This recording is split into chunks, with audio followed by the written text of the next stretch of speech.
Bonjour à tous.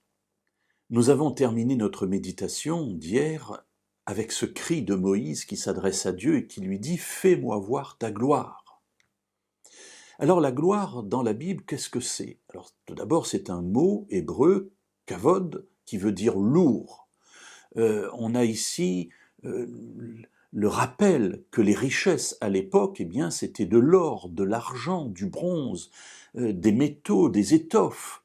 C'était ainsi que l'on avait sa fortune. On n'avait pas un compte en banque avec de l'argent immatériel dedans, ça n'existait pas.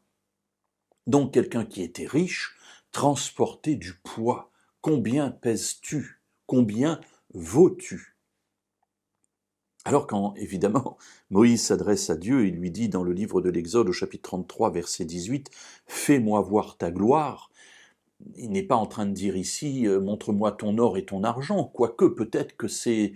Je ne sais pas ce que Moïse a en tête. Bien sûr, il sait que Dieu c'est pas cette richesse qui intéresse Dieu, mais en même temps, c'est le seul élément de comparaison qu'il a dans son monde à lui.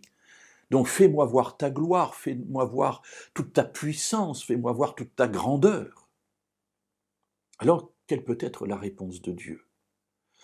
Vous vous souvenez que lorsqu'Élie va se trouver dans la caverne, c'est-à-dire quasiment au même endroit où se trouve Moïse à ce moment-là,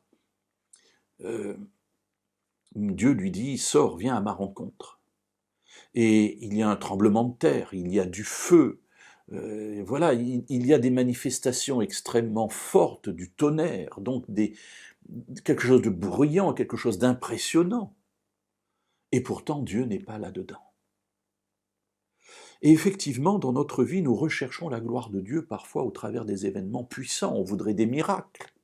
Souvenez-vous de la question posée, ou en tout cas de l'attente proposée à Jésus par des scribes, des pharisiens qui lui disent montre-nous un signe, voilà, fais un miracle, alors qu'il en a déjà fait plusieurs dizaines. Voilà, montre avec ta puissance ce que tu es capable de faire.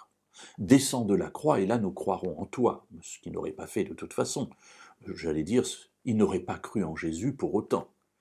Vous voyez, donc on est très bizarre quand même dans nos attentes. Bref, toujours est-il, c'est que fais-moi voir ta gloire. Alors qu'est-ce que Dieu va montrer à Moïse? Est-ce qu'il va lui montrer tremblement de terre, du tonnerre, du feu? Le verset 19 d'Exode 33 nous dira que Dieu, l'Éternel, lui répondit « Je ferai passer devant ta face toute ma bonté, et je proclamerai devant toi le nom de l'Éternel. Je fais grâce à qui je fais grâce, et j'ai compassion de qui j'ai compassion. » Alors voilà, de la bouche même de Dieu, ce qu'est sa gloire, ce en quoi il met sa fierté. Il dit « Je fais passer devant ta face toute ma bonté ». Voilà la gloire de Dieu, toute sa bonté et sa compassion, c'est-à-dire son amour profond de ses entrailles, de son utérus, puisqu'on a ici des termes qui touchent à l'utérus de la femme. L'amour le plus profond qu'un être humain peut porter pour un autre être humain, c'est l'amour d'une mère pour son enfant.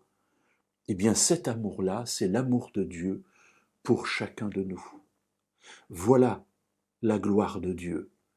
Et peut-être voilà aussi le chemin qu'il veut que nous empruntions nous aussi.